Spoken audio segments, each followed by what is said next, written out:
My name is Christian von Koenigsegg. For half of my life, I've been on the quest to be a leader in the hypercar industry, utilizing Swedish design combined with visionary technical solutions.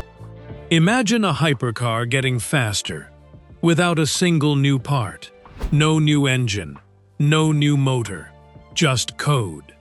That's exactly what Christian von Koenigsegg just pulled off, quietly reclaiming the legendary 0400 speed record from Mate Rimac's electric Nevera R. No new hardware, no waiting list, just an update pushed straight to cars customers already own. And here's the twist. These two aren't enemies. They're friends who've spent years pushing each other to build faster, smarter machines. So why does this one move suddenly leave Rimac without a comeback? Let's discuss all of this in this video. Stick around. The rivalry that built two empires. To understand why this move hit so hard, you have to understand who these two men actually are. Because neither of them fits the typical billionaire car company founder mold you might be picturing. Christian von Koenigsegg started young. Back in the 1990s, as a teenager, he had this audacious, almost absurd dream: build the fastest car in the world. CEO and founder of Christian Koenigsegg. Here I'm 22 years old. I had started my first company when I was 19. Not join a company that already did it. Not work his way up through an established manufacturer. Build it himself, from scratch, with no automotive pedigree, no family fortune tied to the car industry, nothing but obsession and belief. From that dream came Koenigsegg Automotive, based out of a former fighter jet base near Ängelholm, Sweden. A location that already sounds like something out of a movie. For decades, the company stayed small, stayed obsessive, and stayed laser-focused on one single thing: pure, uncompromising engineering, with almost no compromise made for cost, convenience, or convention. Koenigsegg designs an enormous amount of its own technology in-house, rather than buying it off the shelf like most manufacturers do. We're talking wild transmission systems that behave like a manual and an automatic simultaneously. Camless combustion engines that throw out decades of conventional engine design. Experimental compact electric motors and aerodynamic solutions. Due to its four-wheel drive system, four-wheel torque vectoring, fantastic aerodynamics. Nobody else in the industry has attempted. That homegrown do-it-yourself philosophy is basically stitched into the company's DNA, and it's exactly why, even decades later, Koenigsegg builds barely a couple hundred cars a year and still manages to compete, and often beat, manufacturers with vastly larger budgets and resources. Then there's Mate Rimac. His story hits differently, but it's just as wild, and honestly just as improbable. Rimac's early life wasn't easy. Born in Bosnia and Herzegovina, his family fled to Germany to escape the Yugoslav wars when he was just a toddler, before eventually settling in Croatia. Moving countries as a kid, adjusting to a new culture, even getting bullied over his accent. None of that sounds like the origin story of a future automotive titan. But as a teenager, Rimac was already winning international awards for his own electronic inventions. Things like a glove that replaced a computer mouse and keyboard, and a blind spot mirror system that picked up recognition on the international stage. By 19, working out of his parents' garage, he converted an old BMW into an electric car, and that homemade project ended up breaking world records for electric vehicles. From that garage project came Rimac Automobili, which grew from a handful of employees into a genuinely massive player in the automotive world, eventually working with names like Porsche, Hyundai, Kia, Aston Martin, and Jaguar. In the world of automobile, where Volkswagen's unit Porsche is participating in a financing round of Rimac automobili. And ultimately taking over Bugatti itself, one of the most legendary names in automotive history. Today, Rimac isn't just an electric hypercar builder. He's arguably one of the most influential figures in the entire EV supply chain, providing battery and electric powertrain technology that other major manufacturers rely on. So on one side, you've got a Swedish purist obsessed with mechanical genius, gearboxes that behave like a manual and an automatic at the same time, camless combustion engines, record-chasing aerodynamics, an almost stubborn devotion to the visceral feeling of a combustion engine. And on the other side, you've got a Croatian prodigy who bet everything on electric power, torque vectoring, and raw digital control, building a business that stretches far beyond his own hypercars into the backbone of the wider EV industry. For years, these two have essentially been trading punches in the same ring, like two champions who happen to genuinely respect the other's skill. It's happened with acceleration times. It's happened with top speed runs. It's happened enough times, in enough different disciplines, that when Top Gear brought both of them together to swap cars on a test track, it barely felt like a rivalry at all. It felt like two old friends comparing notes over the world's most expensive toys. So, von Koenigsegg described the sound of a rival hypercar as like having an argument with a dragon. Rimac, meanwhile, has openly praised Koenigsegg's engineering, going as far as ordering one of his own hypercars from a direct competitor's showroom, joking that meeting your heroes usually disappoints you, unless your hero happens to be Christian von Koenigsegg himself. According to Koenigsegg's own team, the two brands have maintained a genuine friendship and even a working partnership for years. Koenigsegg has reportedly advised Rimac on low-volume manufacturing challenges, while Rimac has helped provide battery and electric powertrain expertise back to Koenigsegg's own projects. That's the emotional backdrop here, and it's important you understand it before we go any further. This isn't corporate warfare. It's mutual respect wrapped around fierce competition, the healthiest kind of rivalry there is, which is exactly why Koenigsegg's next move landed the way it did.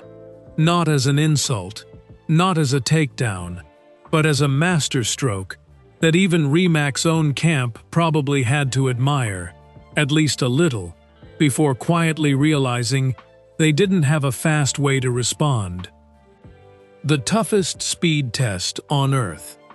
Now let's talk about the record itself, because if you're not deep into hypercar culture, this next part might sound almost like a video game stat, except it's very, very real, and it happened on an actual runway with actual cars and actual consequences if something went wrong.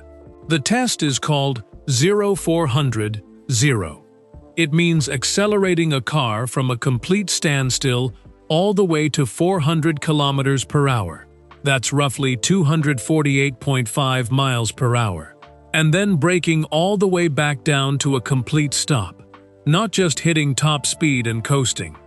We went out to the test track again, our test track here in Ängelholm. We managed to beat absolutely everyone in the genre of 0 to 400 in a straight line. Doing the entire round trip, safely, without losing control, in a single continuous run. It's one of the single most brutal, most demanding tests you can put a road-legal car through, because it requires insane acceleration off the line, incredible aerodynamic and mechanical stability at speeds most cars will never see, and then equally insane braking performance to bring everything back down to zero without cooking the brakes or losing traction. For a while, this record belonged decisively to Rimac's Nevera R, the most extreme, most aggressive variant of Rimac's electric hypercar. The Nevera R packs over 2,000 horsepower spread across 4 separate electric motors. one for essentially every wheel, allowing for a level of individual wheel torque control that combustion cars simply can't replicate through a traditional drivetrain. The Nevera absolutely dominated this benchmark, completing the full 0 to 400 run in roughly 25.79 seconds. To put that number in perspective, that's fast enough that you could pop a bowl of rice in the microwave and the car would complete the entire acceleration and braking run twice before your timer even beeped. For a long time, it truly looked like Rimac had this one locked down for good. Electric power has a natural, almost unfair advantage in a test like this. Instant torque delivery with no lag, no gear shifts to interrupt the acceleration curve, and violent, mathematically precise all-wheel drive launches that a combustion engine simply struggles to match off the line. Koenigsegg's own hypercars, by comparison, run on E85 fuel and rely on far more old-school ideas. Actual gear ratios, turbochargers, rear-wheel drive dynamics that demand a level of mechanical finesse electric cars don't need to worry about in the same way. On paper, Koenigsegg was working against fundamentally harder physics for a pure standing start sprint like this one. So when the Nevera R set that number, plenty of people, enthusiasts, journalists, even rival engineers, assumed the record was, for the foreseeable future, settled. Rimac had the technological advantage baked into the very architecture of the car. Koenigsegg, most assumed, would need a fundamentally new car, maybe even an electric hypercar of its own, something completely outside its combustion-focused identity, to have any real shot at answering back. Except that's not even close to what happened. Because Koenigsegg didn't build a new car, it didn't touch the engine bay. It didn't add a single new part, motor, or component. It went somewhere far less obvious, far cheaper, and honestly, far more interesting. And in doing so, it completely rewrote the assumptions everyone had made about how this record could even be challenged. The secret behind Koenigsegg's record. Here's where this story turns from interesting car news into something that honestly reshapes how we should think about performance in the modern automotive era. Koenigsegg's hypercar, the Jesko Absolute, already pushes out somewhere around 1,600 horsepower. You get 1,600 horsepower from a 5-liter engine, which is unheard of in a production car. That's an enormous, almost absurd amount of power to try and put down through just 2 rear tires. And here's the fundamental problem with that much torque. If you don't manage it perfectly, you don't actually accelerate faster. You just spin your tires uselessly and produce a cloud of tire smoke thick enough to see from another continent. All that raw power becomes worthless the moment the tires lose their grip on the tarmac, which is exactly why straight-line horsepower numbers only tell part of the story in a test this demanding. So instead of chasing more hardware, Koenigsegg's engineers went to work on something called torque management. Essentially, the underlying software that decides exactly how much power gets sent to the wheels at any given fraction of a second, particularly in the lower gears, where wheel spin poses the biggest risk to acceleration. Koenigsegg calls their proprietary transmission and engine control system the light-speed transmission. It is possible because we also develop our own engine controllers, our own software. Everything is holistically integrated with the transmission software. And through an update they named Absolute Overdrive, they introduced a completely new torque control system that manages grip in a way the car had never been capable of doing before. The result speaks for itself. The Jesko Absolute ran the same brutal 0-400 test in approximately 25.21 seconds, beating Rimac's Nevera R by more than half a second. In a test this extreme, where every fraction of a second represents an enormous amount of engineering effort, half a second isn't a small margin. It's an eternity. It's the difference between setting the record and chasing it. As Christian von Koenigsegg himself explained it, the company's software engineers had been tweaking and adjusting the light-speed transmission and engine management system, introducing a new torque control approach that lets the car manage grip like never before, squeezing out performance that was technically always available in the hardware, just never fully unlocked. But here's the part that should genuinely blow your mind, and honestly the part that makes this whole story worth telling. This wasn't some special one-off prototype built purely to chase a headline. This update rolled out to every single Jesko Absolute already built, including cars already sitting in private garages, already owned and driven by customers around the world. No trip to a specialist shop for new components. No waiting list for upgraded hardware. No six-figure performance package upsell. Just a software update, and suddenly, cars sitting in collections from Los Angeles to Dubai became measurably, verifiably faster than the day they were delivered. Think about what that actually means for a moment, because it's easy to skim past this detail. In a world where hypercars often start feeling outdated, the moment a rival releases something newer and shinier, Koenigsegg found a way to make its existing customers' cars actually better after the fact. With the exact same hardware, the exact same engine, the exact same chassis, just smarter code running quietly underneath it all. Owners who bought their Jesko Absolute months or even years ago didn't get left behind by this achievement. They got pulled along for the ride, for free, automatically. That's not just clever engineering. That's a completely different philosophy about what a car even is, and it raises the bar for what customers should reasonably expect from a manufacturer going forward. The record was never the real story. Okay, so at this point you might be thinking, cool story, but at the end of the day, it's still just one record, right? One number on a spec sheet that'll probably get broken again in a year or two anyway, the same way it's always gone back and forth between these two brands? Sure, on the surface that's fair, but zoom out for a second, because the real story here isn't the record itself, it's the method behind it, and that method is the part with staying power. For decades, the hypercar arms race has followed a pretty predictable, almost formulaic pattern. Someone builds a bigger engine, or a bigger battery pack, or a lighter carbon fiber chassis, and that becomes the new benchmark until somebody else does the same thing. Just a little better, a little bigger, a little more expensive to develop.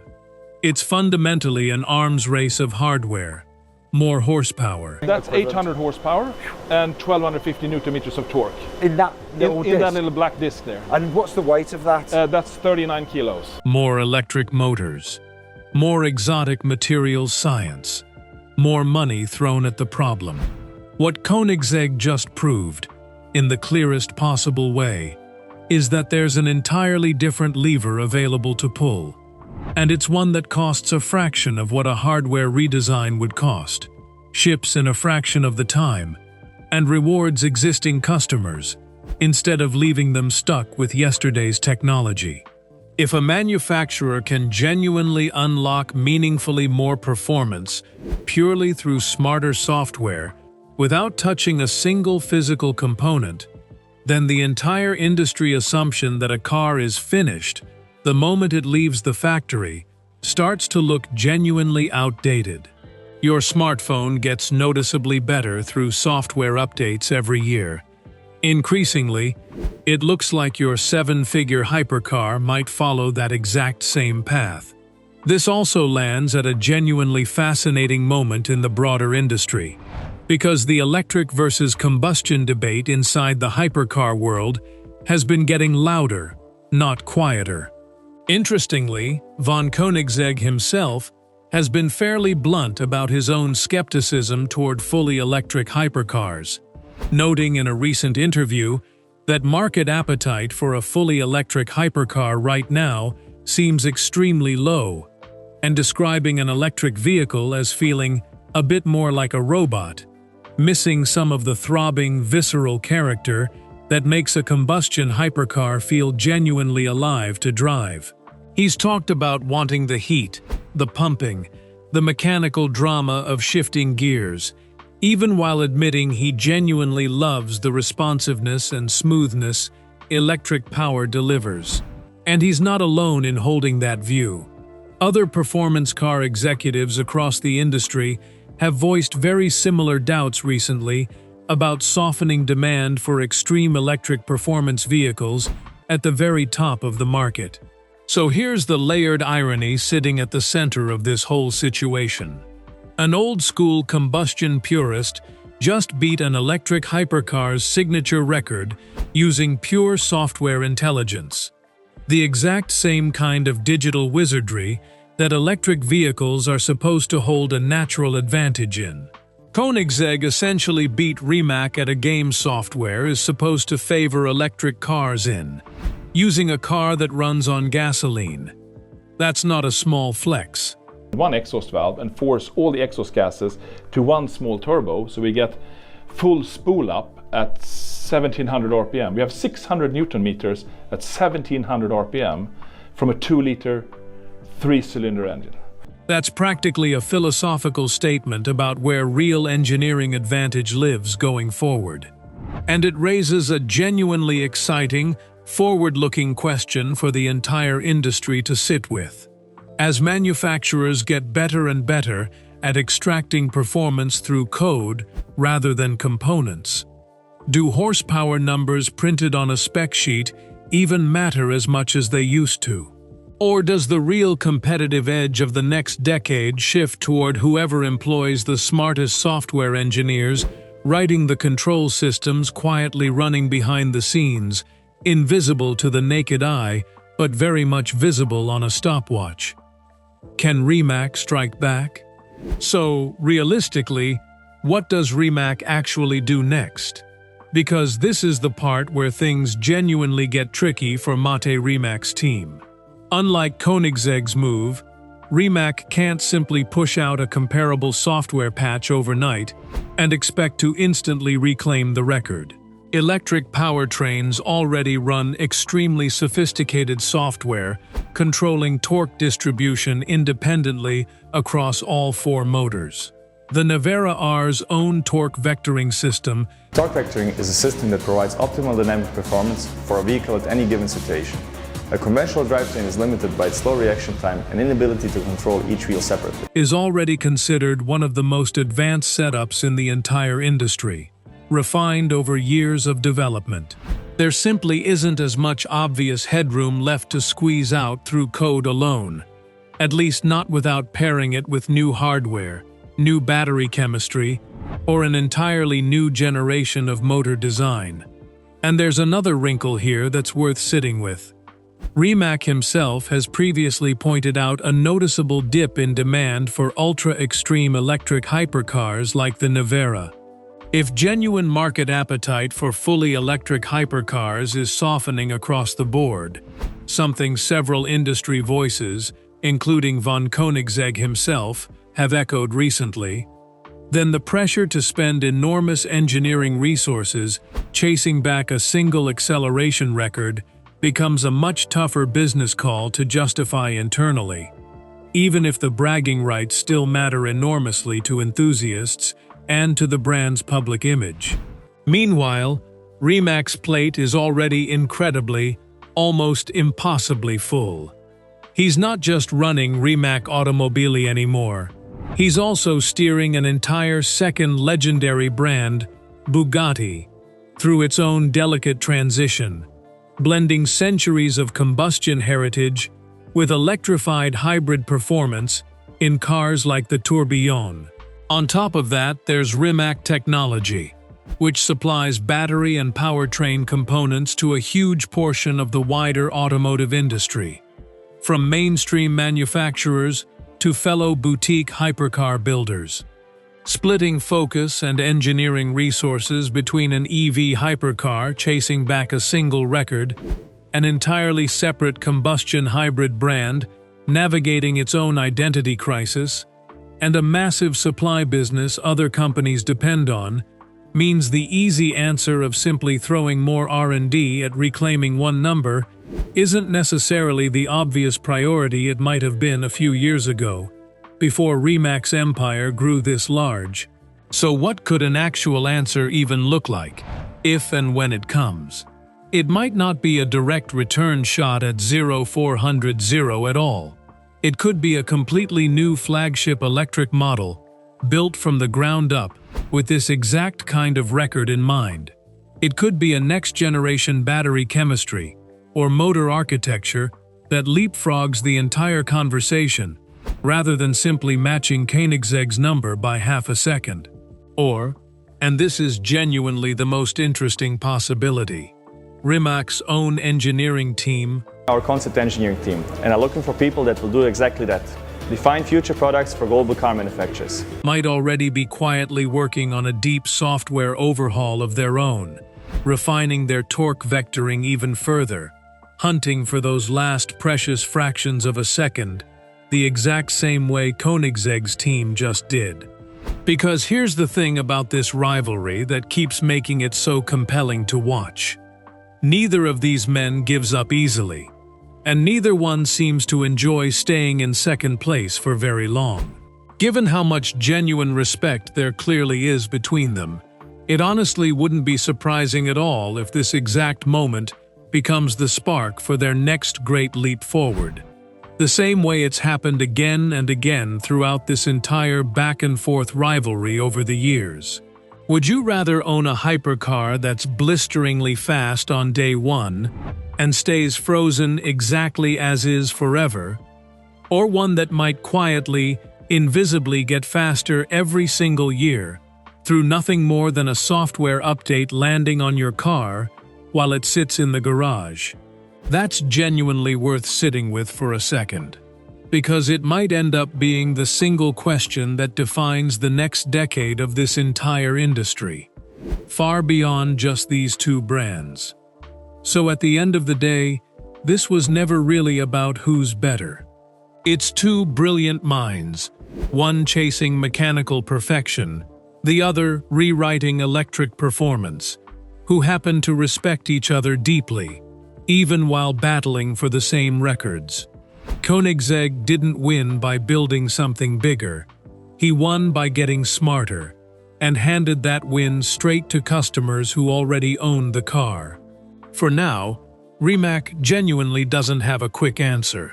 But knowing these two, this is far from over.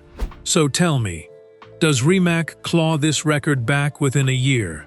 Drop your prediction below, hit subscribe, and stay tuned, because the next move in this rivalry is coming.